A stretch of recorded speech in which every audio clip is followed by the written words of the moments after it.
മധ്യപൂർവ ദേശത്ത് ഒരിക്കൽ കൂടി ഒരു മഹായുദ്ധത്തിൻ്റെ കരിനിഴൽ വീണിരിക്കുകയാണ്. ഇസ്രായേൽ ഏകപക്ഷീയമായി ഇറാനിലെ തന്ത്രപ്രധാനമായ കേന്ദ്രങ്ങൾ ആക്രമിച്ചതിലൂടെ മധ്യപൂർവ ദേശത്ത് വരാനിരുന്ന സമാധാനത്തിൻ്റെ നാളുകൾ വീണ്ടും അകലുകയാണ്. മധ്യപൂർവ ദേശം ഹമാസിന്റെ ഇസ്രായേൽ ആക്രമണത്തോടുകൂടി തന്നെ അതിൻ്റെ തിരിച്ചടിയായി ഇസ്രായേൽ ആരംഭിച്ച ഗാസയുടെ ഉപരോധം ഇന്ന് അനേക ലക്ഷം ജനങ്ങളുടെ ഒരു വലിയ ദുരന്തഗതിയായി തുടരുകയാണ്. ഗാസയിലെ യുദ്ധം അവസാനിക്കുന്നതിന് മുമ്പ് തന്നെയാണ് വീണ്ടും അടുത്ത യുദ്ധമുഖം ഇസ്രായേൽ തുറന്നിരിക്കുന്നത്. അതേസമയം തന്നെ ഉക്രൈനും റഷ്യയുമായിട്ടുള്ള യുദ്ധവും വർഷങ്ങളായിട്ട് തുടർന്നുകൊണ്ടിരിക്കുകയാണ്. ഇറാനെ യാതൊരു മുന്നറിയിപ്പും ഇല്ലാതെ ആക്രമിച്ചതിലൂടെ അത് തുടങ്ങി വച്ചിരിക്കുന്ന ഒരു വലിയ യുദ്ധത്തിൻ്റെ ഭീഷണി നമ്മുടെ പശ്ചിമേഷ്യയിലെ സമാധാനത്തെ മാത്രമല്ല ലോകത്തെ ആകെ തന്നെ ആശങ്കയിൽ മുൾമുനയിൽ നിർത്തുന്നതാണ്. ഇപ്പോൾ ഇറാൻ പ്രത്യാക്രമണവും ആരംഭിച്ചിരിക്കുകയാണ്. ഇറാനും ഇസ്രായേലും മധ്യപൂർവേഷ്യയിലെ ഏറ്റവും ശക്തമായ സൈനിക ശക്തികളാണ്. അപ്പോൾ ഈ രാജ്യങ്ങൾ തമ്മിലുള്ള ഒരു യുദ്ധം,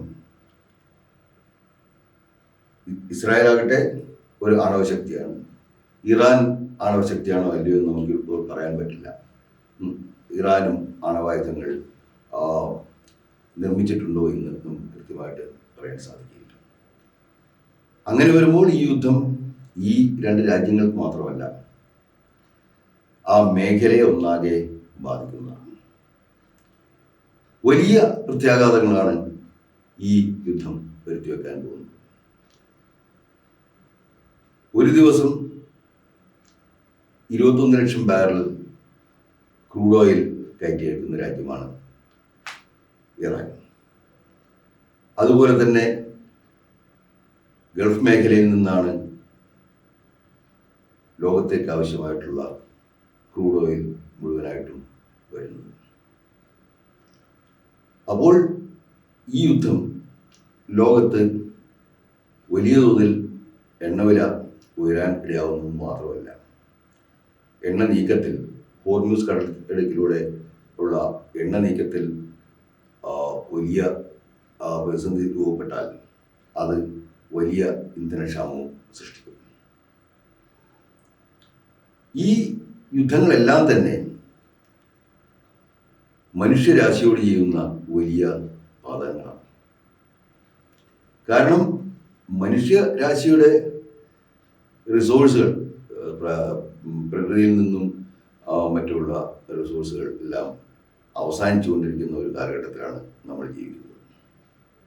ഇത്തരം വ്യാപകമായ യുദ്ധങ്ങൾ, ഇത്തരത്തിലുള്ള പ്രകൃതി വിഭവങ്ങൾ പൂർണ്ണമായും നശിപ്പിക്കുന്നതിലേക്കാണ് നീങ്ങുന്നത്. മനുഷ്യൻ സൃഷ്ടിച്ചതെല്ലാം തന്നെ യുദ്ധങ്ങൾ നശിപ്പിക്കുന്നുണ്ട്. ലോകത്തിലെ ഏറ്റവും പുരാതനമായ നഗരമെന്ന് വിളിക്കാവുന്നത് നമ്മുടെ സിറിയയിലെ അലിപ്പോ ആയിരുന്നു.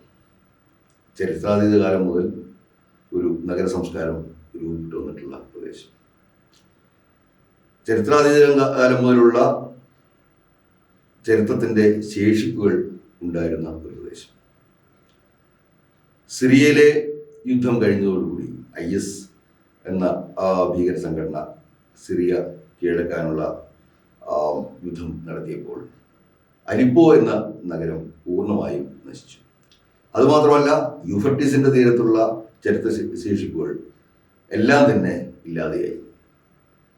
അഫ്ഗാനിസ്ഥാനിലെ ബാമിയാനിലുള്ള ബുദ്ധപ്രതിമകൾ അത് അനേകം നൂറ്റാണ്ടുകൾ നിലനിന്നിരുന്ന ആ പ്രതിമകൾ നശിപ്പിക്കപ്പെട്ടിരുന്നത് ഈ 21-ാം നൂറ്റാണ്ടിലാണ്.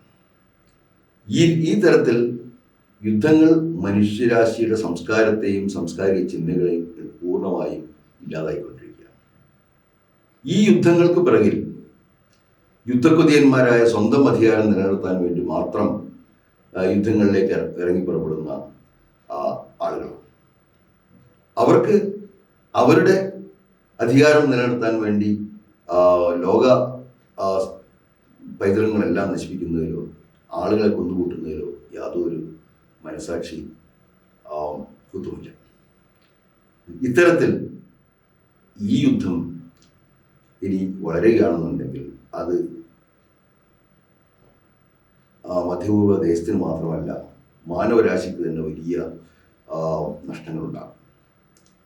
ഇറാനിൽ ആദ്യമായിട്ട് ഒരു ആണവ റിയാക്ടർ സ്ഥാപിക്കുന്നത്, ഇറാന് ആണവ റിയാക്ടർ നൽകുന്നത് 1967 യുണൈറ്റഡ് സ്റ്റേറ്റ്സ് ഓഫ് അമേരിക്ക തന്നെയാണ്. അന്ന് ആണവ കരാറും നിലവിലുണ്ടായിരുന്നു.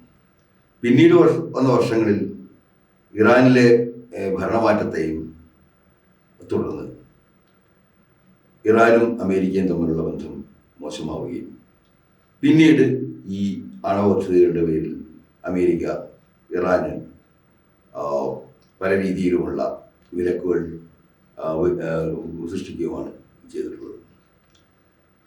ഈ അടുത്ത ദിവസങ്ങളിൽ യുണൈറ്റഡ് സ്റ്റേറ്റ്സ് ഓഫ് അമേരിക്കയും ഇറാനും തമ്മിൽ 6ാം വട്ട അണ്വായുധ ചർച്ചകൾ നടത്താൻ ഇരുന്നതാണ്. ആ ചർച്ചകളും ഈ യുദ്ധത്തോടുകൂടി ഇല്ലാതായിരിക്കുക. ഇസ്രായേലിൻ്റെ ഒരു പ്രധാന ലക്ഷ്യം ഇത്തരം ചർച്ചകളെ ഇല്ലാതാക്കുക എന്നതായിരുന്നു എന്ന് നമുക്ക് ന്യായമായിട്ടും സംശയിക്കാവുന്നതാണ്.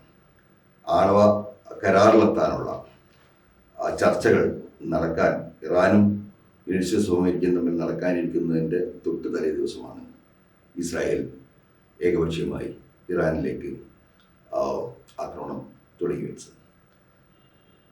ഇറാൻ്റെ സൈന്യത്തിൻ്റെ മേധാവി അടക്കമുള്ള അവിടുത്തെ പ്രമുഖ ആണവ ശാസ്ത്രജ്ഞന്മാരടക്കമുള്ള പ്രസിഡന്റിൻ്റെ ഉപദേഷ്ടാവ് അടക്കമുള്ള ആളുകൾ ഈ ആക്രമണത്തിൽ മരിച്ചു. അപ്പോൾ തീർച്ചയായും അതിന് പ്രതികാരം ചെയ്യാൻ ഇറാൻ ആരംഭിക്കുകയും ചെയ്തു. തൊട്ടടുത്ത ദിവസം നടന്നിട്ടുള്ള ഇസ്രായേലിലേക്കുള്ള മിസൈൽ ആക്രമണങ്ങളിൽ അനേകം പേർ കൊല്ലപ്പെട്ടു എന്നാണ് മനസ്സിലാക്കുന്നത്. നമ്മൾ മനസ്സിലാക്കേണ്ട ഒരു പ്രധാനപ്പെട്ട കാര്യം, ഈ യുദ്ധങ്ങളിലെല്ലാം തന്നെ പട്ടിണി കിടന്ന് മരിക്കുന്നത് സാധാരണ ജനങ്ങളാണ്. ഗാസയിൽ ഭക്ഷണവും വെള്ളവും ഇല്ലാതെ മരിക്കുന്നത് കുട്ടികളും സ്ത്രീകളുമാണ്. ഉക്രൈനിലും റഷ്യയിലും അതുപോലെ തന്നെ ലോകത്തിലെ എല്ലാ യുദ്ധമുഖങ്ങളിലും ഈ യുദ്ധവുമായി യാതൊരു ബന്ധവുമില്ലാത്ത, ഇതിനൊരു താല്പര്യവുമില്ലാത്ത സാധാരണ ജനങ്ങളാണ് മരിച്ചു വീഴുന്നത്.